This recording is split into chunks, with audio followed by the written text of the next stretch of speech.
요한은 자신이 기록한 요한계시록은 예수님으로부터 온 계시라고 1절은 분명히 정체성을 밝히고 있습니다.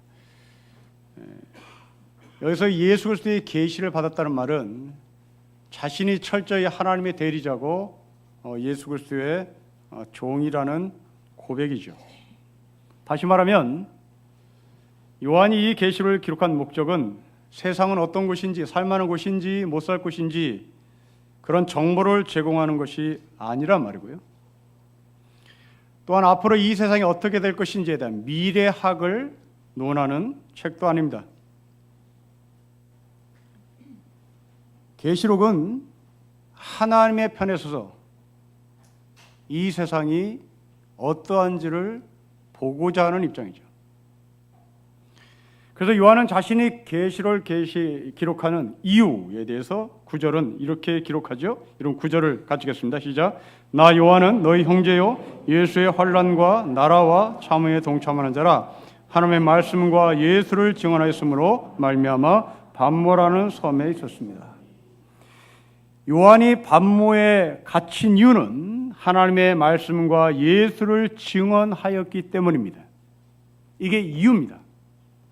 그렇다면 이 이유는 곧 목적이기도 하죠. 이유는 목적과 연결됩니다. 다시 말하면 사도 요한이 예수로부터 받은 계시는 하나님의 말씀과 예수를 증언하고 있는 7개의 교회에게 편지를 하겠다는 목적입니다. 이 대목에서 우리는 하나님의 계시를 받는 사람들, 여러분 주변에 하나님의 계시를 받았다고 말하는 사람들, 그들은 매력적인 이야기를 하거나 상징적인 이야기를 하거나 환상적인 이야기를 하거나 아니면 우리가 자신은 없으나 알고 싶어하는 어떤 세계를 아주 그럴듯하게 이야기를 하는 경우가 있죠. 한 예를 들어보면 3년 전에 땅굴 소문과 12월 전쟁설을 주장했던 LA의 재미교포 홍혜선이라는 여성이 있습니다. 자신은 UCLA에서 언어학을 공부했고 이제 로스쿨에 들어가서 법을 공부하려고 하다가 하나님의 계시가 있어 방향을 회전해 플러신학교에 가서 선교학을 공부하고 있다는 소개를 하면서 하나님이 자기의 계시를 했다. 그 계시의 내용은 무궁무진한 거죠. 사도 바울이 삼층천을 체험했던 것처럼 자신도 삼층천을 체험했고 자기는 지옥과 천국을 갔다 왔다 했는데 이 사람이 쓴 책에 보면 대한민국 목사들 가운데 75%에서 85%가 회개하지 않으면 지옥에 간다고 하나님이 말씀하셨다. 천국과 지옥을 정말 가봤느냐라고 하는 이 질문에 이 여성은 대답합니다. 지옥에 갔더니 거기 있는 사람들은 모두 다 발가벗고 살고 있고 천국에 있는 사람들은 드레스나 세마포를 입고 있었다. 지옥에서 어떤 여성은 뱀이 톱이 되어서 그 여성의 몸을 자르고 있었는데 반토막을 자르고 있었는데 이것이 왜 그러냐고 물으니 하나님이 말씀하시기를 이 여자는 지상에서 장로파와 목사파, 다시 말하면 장로와 목사 사이에 이간질을 했기 때문에 뱀이 톱이 돼서 자기가 이간질한 것에 대한 대가를 이렇게 반토막 당하고 있다. 누구든지 내 몸을 가르게 하는 자는 이런 벌을 받을 것이라고 말씀하셨다라고 주장합니다. 그리고 주님이 2014년 12월에 전쟁이 있을 것이라고 알려주셨고 남한 15군데의 땅굴이 있는데 북한이 판 땅굴이 있는데 이 땅굴을 막아야 된다고 주장하고 나는 그것을 알리기 위해서 하나님의 미션을 수행 중이라고 얘기했습니다. 만일 우리가 이 땅굴을 막지 않으면 적과 통일될 가능성이 95%라고 장담하게 되어 있습니다. 그런데 당시 2014년 국방부는 이 여성이 주장한 양주 땅굴 발견은 허위 주장이라고 결론 내리고 법적 대응을 하겠다고 발표한 적도 있습니다. 2014년 얼마 되지 않았던 시간입니다. 또한 자신만 이런 계시를 받은 사람이 아니라 꿈과 환상과 말씀과 그리고 음성과 이런 모든 것을 받은 사람이 자기 주변에 많은데 어떤 사람은 아비규환의 한국 전쟁 상황을 직접 눈으로 비디오처럼 하나님이 보이셨고, 어떤 분은 이것이 사실인가 아닌가 확인하기 위해서 하나님께서 정말 이것이 사실이라고 말씀해 주신다면 증명해 주세요. 무지개로 증명해 주세요. 무지개를 보여주세요 라고 했더니 정말 무지개를 보여주셨다라고 말했습니다. 심지어 청와대 밑에 땅굴이 있는데 박근혜 대통령이 전쟁 전에 북한에 납치당해서 북한에 항복한다는 문서에 사인을 할 것이다 라는 자세한 내용을 주님이 자신이 가르쳐줬다고 말했습니다. 더 나가서 박근혜 대통령의 아버지 지옥에 가 있는데 불에 타면서 하는 말, 내 딸에게 말해다오. 땅굴이 있는 것을 알리면서 이것을 막지 않으면 지옥에 온다고. 땅굴을 막아야 천국 간다고. 땅굴을 막지 않으면 지옥에 온다고. 최선을 다해서 막으라고. 이 무시무시한 지옥에 오지 말라고 전해달라고 꼭 부탁했다는 겁니다. 그리고 어머니 유경수 여사도 천국에 없더라. 우리가 듣기는 황당하죠? 인정하기 어렵습니다. 그러나 2014년 당시 이 여성의 주장에 약 40여 명의 가정이 이 사람이 지시하는 대로 필리핀, 태국, 캄보디아, 미국, 피지로 피난을 갔습니다. 지금까지 안 돌아온 가정도 몇몇 가정이 있다는 소식을 듣습니다. 자, 이럴 때 우리는 어떻게 해야 하나? 도대체 뭐가 기준이야? 하나님의 계시를 받았다는 사람이 주변에 있는데, 하나님의 예언을 받았다는 사람이 주변에 있는데, 도대체 이 사람들의 이야기를 어떻게 필터링해야 하나? 어떻게 검증하고 어떻게 기준으로 해석을 해야 하나라고 하는 갈등이 생깁니다. 요한이 그 기준을 분명히 말합니다. 9절 말씀을 다시 보십시오. 하나님의 말씀과 예수를 증언하였기 때문입니다. 모든 성경을 해석하는 기준입니다. 모든 성경을 해석하는 기준은 바로 하나님의 말씀과 예수 그리스도를 근거로 하는 것이고, 그리고 모든 성경의 기록 목적은 바로 하나님의 말씀과 예수 그리스도를 증언하기 위함입니다. 그렇지 않을 경우에 우리가 이 하나님의 말씀과 예수 그리스도를 놓쳐버리면 성경 66권은 결국 우리의 운세를 점치는 책이고 우리의 미래를 알려주는 책이고, 그래서 우리는 나의 운세와 나의 미래를 알기 위하여 이렇게 이상한 사람을 따라가며 나의 운명을 맡기는 것이죠. 자, 그러면 여러분들은 나는 이런 데 빠진 적이 없어 그렇게 주장할 텐데, 아닙니다. 여러분 상당수는 정도의 차이는 있으나 하나님의 말씀을 가지고 점을 치거나 미래 운세를 점치는 일에 참여했던 적이 많이 있습니다. 여러분의 의지와 상관없이요. 목사들의 잘못이죠. 예를 들면 송구의 영신 예배 때 말씀 뽑기, 여름 수련회 가서 말씀 뽑기, 바로 그것은 오늘의 운세를 점치는 겁니다. 다 우리는 했죠. 그리고 올 한 해 내가 어떠한 하나님의 예비하심이 있을지 기대하며 통에 한 300여 개, 400개 하나님의 말씀이 들어있는 것을 뽑으며 그것도 확 보질 않고 쪼았죠. 다 거기입니다.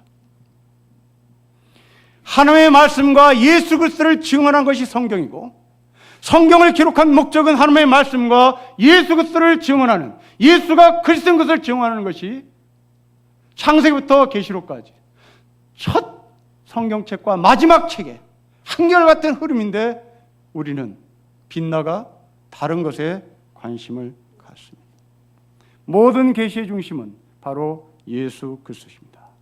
요한은 이 예수 그리스도인 것을 말씀하며 더 깊이 우리에게 이것을 증명하기를 원합니다. 여러분 9절부터 10절을 좀 더 깊이 들어가 보도록 하겠습니다. 9절과 10절 읽겠습니다. 시작. 나 요한은 너희 형제요 예수의 환난과 나라와 참음에 동참하는 자라. 하나님의 말씀과 예수를 증언하였으므로 말미암아 반모라는 섬에 있었더니 주의 날에 내가 성령에 감동되어 내 뒤에서 나는 나팔 소리 같은 큰 음성을 들었습니다. 나팔 소리 같은 큰 음성을 들었습니다. 요한은 이 음성이 무엇인지 궁금해합니다. 대체 이 음성이 뭘까 궁금해합니다. 다시 말하면 요한은 이 음성이 독일산 나팔인지 미국산 나팔인지 일본산 나팔인지에 관심을 갖지 않습니다. 이 나팔 소리가 자기의 머리카락을 쥐어뜯었다 말하지 않습니다. 이 음성이, 이 나팔 소리가 자기의 심장을 서늘하게 만들었다 말하지 않습니다. 도대체 이 음성, 이 나팔 소리가 무엇인지에 대한 관심을 갖습니다. 그래서 이 나팔 소리가 무엇인지 관심을 갖던 요한은 몸을 돌이켜 이 음성이 무엇인지 찾고자 합니다. 그럼 12절, 13절 보십시오.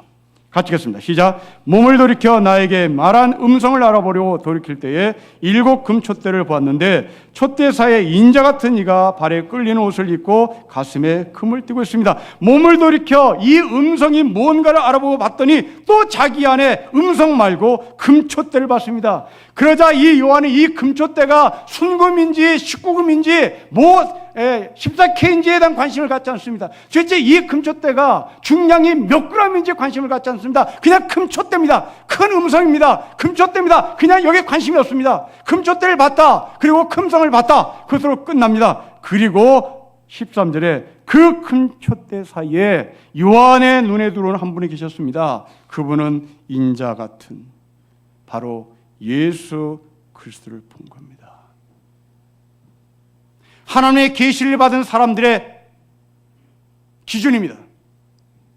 우리가 경험한 계시, 우리가 본 예언, 우리가 본 체험은 예수 그리스도를 말하고 싶은 것이 아니라 내가 어떤 소리를 들었는지 뻥치기 좋아하고 내가 뭘 봤는지를 뻥치기 좋아하고 내가 금촛대를 봤는데 이 금촛대가 대형 박물관에 있는 금촛대보다 더 멋지더라 뻥을 치기를 좋아하고 너는 24금을 봤냐? 나는 다이아몬드 같은 금을 봤다고 얘기하고 너는 한 돈을 봤냐? 나는 10돈을 봤다고 얘기하고 현상에 대해서 말하는 사람들이 가짜들인 것이죠. 사도 요한은 음성에 관심 없습니다. 사도 요한은 금촛대에 관심 없습니다. 사도 요한은 그 사이에 있는 인자에 관심이 있습니다. 성경입니다. 모든 성경의 저자는 항상 여기에 관심이 있습니다. 사도 바울 오십시오. 고린도전서 13장을 기록한 사도 바울, 사랑장에 얘기하는 그 사도 바울도 사랑장에서 이 원리를 적용합니다. 예언하는 능력이 있었습니다. 영분별하는 사람이 있었습니다. 통역하는 사람이 있었습니다. 산을 옮길 만한 믿음도 있었습니다. 자기의 몸을 불살려서 구제할 수 있는 사람도 있었습니다. 그러나 사랑이 없으면 이것은 아무것도 아닙니다. 그 사랑은 누굴까요? 여러분 요한이 쓴 책들이 요한복음, 요한 1, 2, 3서 그리고 요한계시록 3개가 있습니다. 이 3개의 요한이라는 이름이 들어간 책의 한결같은 공통점은 바로 하나님은 사랑입니다. 하나님은 사랑입니다. 하나님의 능력이 아닙니다. 하나님은 성품입니다 라는 말입니다. 하나님은 성공이 아닙니다. 하나님은 점치는 존재가 아닙니다. 하나님은 능력이 아닙니다. 하나님은 사랑입니다. 성품입니다 라고 말씀하시며 요한복음에서 그 말씀은 태초의 말씀으로 존재했다고 얘기합니다. 사랑은 태초의 말씀으로 존재했습니다. 하나님은 태초의 말씀으로 존재했습니다. 이것이 요한복음 1장 1절의 말씀입니다. 그리고 그 요한 사도가 1장 14절에 그 말씀이신 하나님은 이 땅에 육신으로 오셨습니다. 그 육신으로 오신 분은 예수 그리스도십니다. 이제 종합합니다. 요한 1서와 요한복음 1장과 그리고 요한복음 1장 14절을 연결시키면 하나님은 사랑입니다. 그 사랑은 말씀입니다. 그 말씀은 하나님이신데 그 하나님이 육신으로 오신 분은 예수 그리스도십니다. 곧 하나님은 예수 그리스도시요 예수 그리스도는 곧 사랑입니다. 성품입니다 라는 말입니다. 그러나 우리는 내가 받은 경험, 내가 받은 계시, 내가 받은 예언은 사랑으로 작동되지 않습니다. 자기를 드러내기 위한 능력으로 사용하는 것이죠. 여러분 예언합니까? 여러분 영분별합니까? 사랑으로 예언하십니까? 영분별을 사랑으로 하십니까? 아니면 내가 얼마나 위대한 사람인지 목사도 하지 못하는 것을 내가 한다고 자랑하는데 그 능력을 뽐내고 있다면 여러분들은 아무것도 아니란 말입니다. 이런 면에서 이 에라의 홍치선을 가진 여성은 가짜인 것이죠. 제 아무리 박정희 대통령이, 제 아무리 이경수 여사가 지옥 갔다 하더라도 총 맞아 비운해 죽은 그 사람을 향하여 지옥에 갔다고 우리는 차마 말을 할 수가 없습니다. 해서는 안 됩니다. 그게 사람입니다. 사람이 아닌 사람만이, 귀신들이, 마귀 같은 인간들이 총 맞아 죽었으니까, 독재했으니까 감옥에 가고, 독재했으니까 지옥에 갔지, 그렇게 말하는 겁니다. 여러분, 제 아무리 독재자라도 죽음 앞에서는 그냥 고개를 숙여줘야 합니다. 그러나 이 여자는 사랑이 없었습니다. 예수가 없었습니다. 저도 박정희 대통령 미워합니다. 저도 박근혜 대통령 싫어합니다. 그러나 그의 힘듦에 대해서 고소하다고 말해서는 안 됩니다. 그거는 인간이 가져야 할 아픔입니다. 이건 상식선에서 하는 이야기입니다. 더 나아가 예수 그리스도를 주라고 고백하는 우리는 그런 단어를 입에 써서는 안 됩니다. 성도 여러분, 아무리 미운 사람을 향해서 저주하지 마십시오. 그것은 인간이 해야 할 도리에서 벗어난 겁니다. 더군다나 우리는 하나님의 사람입니다. 사랑을 받은 사람입니다. 제 아무리 독재자가 심하게 독재했다 한들 우리도 그만큼 썩지는 않았을까요? 아니요, 우리는 더 썩었을 겁니다. 우리는 그런 권력이 내 손에 쥐지 않았기 때문에 그걸 못했을 뿐이죠. 아마 여러분 가정에서 박정희보다 더 큰 독재를 하고 있는 남편이 있을지도 모릅니다. 그러나 그들을 향해서 우리는 저주를 퍼서는 안 되는 것이죠. 사랑 없는 방언, 사랑 없는 예언, 사랑 없는 영분별, 그것은 아무것도 아닙니다. 그래서 고린도서 13장 사랑장을 각색해서 이렇게 읽어봐도 전혀 무리가 없습니다. 내가 사람의 방언과 천사의 말을 할지라도 사랑이 없으면, 이 단어를 내가 사람의 방언과 천사의 말을 할지라도 하나님이 없으면 소리나는 구리와 울리는 꽹과리가 됩니다. 산을 옮길 만한 모든 믿음이 있을지라도 하나님이 계시지 않으면 나는 아무것도 아닙니다. 내 몸을 불사르게 내어줄지라도 하나님이 계시지 않으면 내게 아무 유익이 없습니다.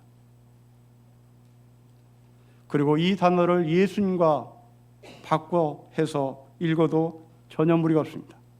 내가 사람의 방언과 천사의 말을 할지라도 예수님이 계시지 않으면 소리나는 구리와 울리는 꽹과리가 됩니다. 산을 옮길 만한 모든 믿음이 있을지라도 예수님이 계시지 않으면 내가 아무것도 아닙니다. 내게 있는 모든 것으로 구제하고 또 내 몸을 불사르게 내어줄지라도 예수님이 계시지 않으면 내게 아무 유익이 없습니다.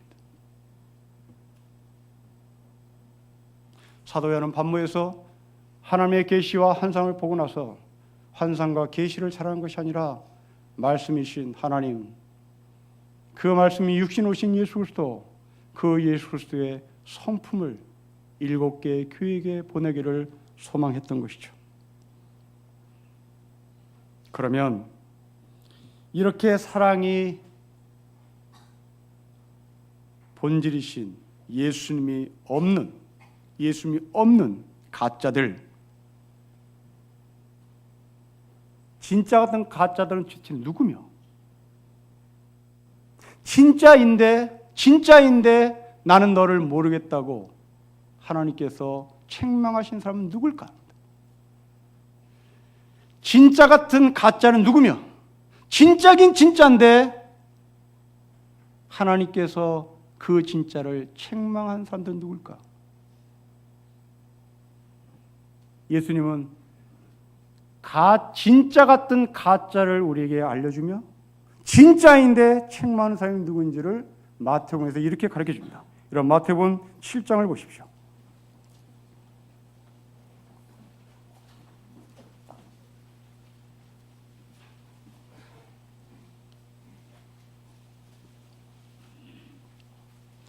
7장 15절 16절입니다. 진짜 같은 가짜입니다. 15절 16절 진짜 같은 가짜가 누구인지 읽겠습니다. 시작. 거짓 선자를 삼가라. 양의 옷을 입고 너에게 나오나 속에는 누럭질한 일이라. 그들의 열매로 그들을 알지니 가시나무에서 포도를 또는 엉겅퀴에서 무화과를 따겠느냐. 진짜 같은 가짜들이 누굴까? 16절에 가시나무에서는 가시가 열려야 되고 포도나무에서는 포도가 열려야 되고 엉겅퀴에서는 엉겅퀴가 열려야 하는데 진짜 같은 가짜는 자기가 가시나무임에도 불구하고 포도를 맺었다라고 뻥을 치는 겁니다. 여러분, 성경은 예수님이 지금 하시는 말씀은 16절에 가시나무가 나쁜 나무다라고 말하는 게 아닙니다. 포도나무가 좋은 나무다 말하는 게 아닙니다. 가시나무는 가시를 맺어야 되는 것이 정당한 것이고 포도나무는 포도 열매를 맺는 것이 정당한 것이다. 네 정체성이 그 열매를 맺는 것이다 라고 말합니다. 그러나 우리 교회 안에서 이 진짜 같은 가짜들은 자기가 가시나무임에도 불구하고 포도 열매를 맺는 것처럼 얼굴에 천사의 얼굴을 하고 있단 말이죠. 속에서는 가시를 팍팍 긁고 있는데 겉으로는 천사처럼 방긋방긋 웃는단 말이죠. 그런 사람에게 고합니다. 그냥 승질 내세요. 그냥 승질 내세요. 그 승질을 천사로 위장했다가는 사고나고 병나고 어디 가서 터집니다. 성격이 급한 사람은 급한 대로 하나님께서 주신 성품이라는 것을 알고 그냥 터뜨리세요. 그 급한 성격을 온유함으로, 느림으로, 부드러움으로 바꾸려고 생각하지 마세요. 하나님이 주신 성품입니다. 그것도 소중합니다. 제 성격을 느림으로 바꿔보세요. 속 터져서 설교를 듣겠는지. 여러분들이 설교를 듣는 것은 제가 그냥 따발총처럼 쏘기 때문에 듣는 것이죠. 그런데 다음 주부터 85 노인처럼 해보십시오. 여러분의 각자의 개성은 하나님이 주신 성품입니다. 각각의 문화에 따라서 이것이 나쁘고 좋고 평가를 뿐이죠. 그것은 문화입니다. 문화에서 느린 거 좋은 거가 있겠죠. 그러나 하나님의 관점에서는 문화를 초월해서 급한 성격이건 느린 성격이건 하나님의 성품을 채울 수 있는 그릇이라고 말씀하는 겁니다. 그러니 여러분의 성격을 바꿔달라고 하지 마시고 가시나무를 포도나무 바꿔달라고 하지 마시고 가시나무를 하나님의 뜻에 어떻게 쓸 건지를 고민하시고 포도나무임에도 불구하고 이 포도나무를 투기하고 투자하는 데 쓰지 마시고 하나님의 선한 뜻대로 쓰시란 말입니다. 포도나무가 좋겠죠? 그래서 그 포도나무를 가지고 투기를 하면 나쁘겠죠? 그러나 가시나무는 우리가 볼 때 나쁘겠죠? 그러나 그 가시나무가 투기하는 데 쓰지 않고 하나님의 영광을 위해서 쓰면 바람직한 거겠죠. 그런데 진짜 같은 가짜들은 가시나무임에도 불구하고 포도의 얼굴을 하며 사람들한테 접근을 합니다. 두 번째입니다. 진짜인데 책망받는 사람입니다. 여러분 21절, 22절 보십시오. 같이 읽겠습니다. 시작. 나더러 주여 주여 하는 자마다 다 천국에 들어갈 것이 아니요 다만 하늘에 계신 내 아버지의 뜻대로 행하는 자라에 들어가리라. 그날에 많은 사람이 나더러 이르되 주여 주여 우리가 주의 이름으로 선지자 노릇하며 주의 이름으로 귀신을 쫓아내며 주의 이름으로 많은 권능을 행하지 아니하였나이까. 네, 이들은 진짜였습니다. 22절에 주님의 이름으로 선지자 노릇했고 주님의 이름으로 귀신을 쫓아냈고 주님의 이름으로 많은 권능을 했습니다. 진짜입니다. 앞에 나온 가짜들은 가시나무임에도 불구하고 포도나무인 척했다면 오늘 이 21일에 나온 사람은 진짜입니다. 포도나무에서 포도가 열렸습니다. 예언을 했습니다. 선지자 노릇을 했습니다. 병을 고쳤습니다. 아무 이상 없습니다. 신학적으로도 문제가 없고 신앙 고백에도 문제가 없고 아무렇지 않습니다. 그런데 이 사람에 대해서 예수님이 하시는 말씀 보십시오. 23절에 그때 내가 그들에게 밝혀 말하되 나 모른다. 나 모른다. 여러분 왜 모른다는 소리를 들을까요? 그렇습니다. 이들은 예수 이름으로 능력은 행했으나 이들은 예수의 성품이 없었던 사람들이죠. 예수의 성품이 없었던 능력자들입니다. 예수의 성품이 없는 능력자. 우리는 여기에 걸려 있습니다. LA에 살고 있는 제미구포 그 여성은 바로 여기에 걸려 있죠. 그 사람이 풀로 신학교를 갈 정도면 신앙 고백에는 이상이 없었을 겁니다. 그 학교에 들어갈 때 인터뷰하며 예수를 주라고 고백했을 겁니다. 삼일째 하나님이 나의 하나님이라고 고백했을 겁니다. 그리고 그 사람은 우리가 보지 못하는 뭣도 봤을 겁니다. 아니면 들었습니다. 천국과 지옥도 갔다니까요. 3층 전도 구경했다니까요. 다 인정합니다. 그 사람의 능력을 인정합니다. 그러나 그 사람의 밑바탕에는 성품이 없었습니다. 사랑이 없었습니다.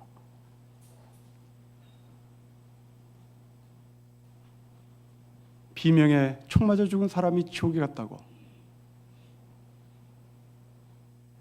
그것은 하나님을 주라고 고백하는 사람이 할 수 있는 말이 못 됩니다. 성도 여러분, 예수 믿지 않고 돌아가신 여러분 친구의 장례식에 들어가 그분이 지옥 갔다는 소리 절대 하시면 안 됩니다. 그런데 신앙 좋다고 뻐기는 인간들은 그 장례식장 가서 봐, 예수를 믿게 했어야 되잖아. 지옥 갈 거 아니야. 지옥 갔다고 이거 어떻게 할 거야? 이렇게 막말을 하는 대단히 수준 낮은 진짜들이 있죠. 아마 우리 가운데 있을 겁니다. 여러분, 왜 그런 말을 할까요? 예수를 주라고 고백하지 못하고 신앙생활 하지 못하고 죽은 여러분 친구의 아버지 아니면 여러분 친구, 그들 앞에서 왜 지옥 갔다고 말하고 싶을까요? 여러분의 속을 지적합니다. 혹시 여러분이 지옥 갈 것이 두려워서 한번 확인해 보는 거 아닐까요, 스스로?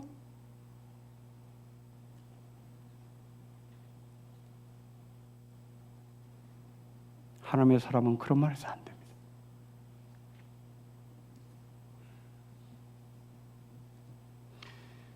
신앙생활하면서 가장 위험한 사람은 거짓 선자 같은 외식적인 사람이 아니라 자기 확신에 찬 신앙생활을 하는 사람이 참 무섭습니다. 이 사람은 남들만 속이는 것이 아니라 자기도 속고 있기 때문에 그렇습니다. 우리는 거짓 선자는 구분합니다. 가시나무인데 포도 열매가 맺었다라고 말할 때 검증합니다. 아닐 것 같은데? 그러나 우리가 검증하지 않는 사람도 있습니다. 바로 22절과 같은 사람은 검증을 하지 않습니다. 이들은 확신에 찼기 때문입니다. 확신에 찬 이들은 사람들에게 어필할 수 있는 힘이 강합니다. 감정적으로, 역동적으로. 그래서 내가 예수를 믿었더니 나는 어떤 능력을 받았더라. 나는 예수를 만났더니 이렇게 하나님께 성공을 시켜주셨다. 내가 예수를 만났더니 이렇게 출세를 했다. 그러니 당신도 성공하고 싶으면 나처럼 계시받으세요. 계시받는 방법은 금식하셔야 됩니다. 계시받는 방법은 산기도 가야 합니다. 그 산기도 환상을 보십시오. 계시를 받으십시오. 그러면 당신은 성공합니다. 여기에 우리 모두는 다 박수갈채를 보내고 거기에 따라갑니다. 무섭습니다. 여러분, 이렇게 해서 나라를, 이렇게 해서 온 지구를 온통 망가뜨리는 한 인간이 있습니다. 바로 그 사람은 히틀러입니다. 히틀러는 거의 설교 수준의 명연설을 하는 인간입니다. 명연설을 했던 히틀러의 그 설교 같은 연설을 듣고 독일 사람들은 모두가 박수갈채를 보냈습니다. 그런 말미암아 히틀러는 그 뒷배경을 깔고 세계 전쟁을 터뜨렸던 것이죠. 자기 확신. 이건 히틀러에만 있지 않습니다. 우리 가운데도 있습니다. 열정이 신앙이 아닙니다. 신앙 가운데 열정이 포함될 뿐입니다.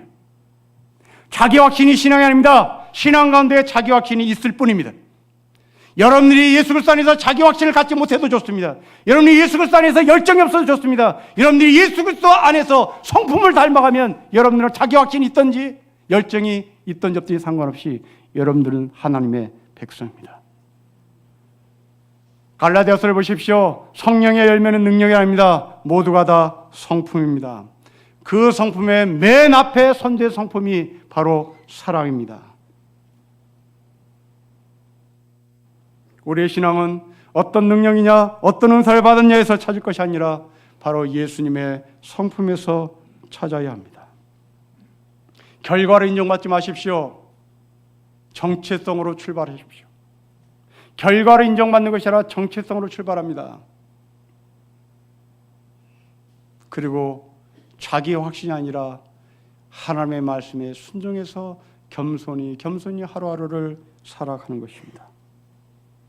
열매 이전에 나무가 무엇인지를 확인하십시오. 이어서 환상보다는 환상 속에 계시는 하나님의 말씀, 환상 속에 계시는 예수 그리스도, 환상 속에 계시는 예수 그리스도의 성품을 보고 듣고 닮아가는 우리 모든 힐링교회 백성이 되시기를 주의 이름으로 축복합니다. 기도하겠습니다. 하나님 아버지, 우리 중에 계시받고 우리 중에 환상을 보고 우리 중에 예언을 했던 사람들 밑바닥에 바로 사랑으로 출발하며 사랑으로 예언하고 사랑으로 계시하고 사랑으로 환상을 말하게 하옵소서. 주 예수 그리스도의 이름으로 기도합니다. 아멘.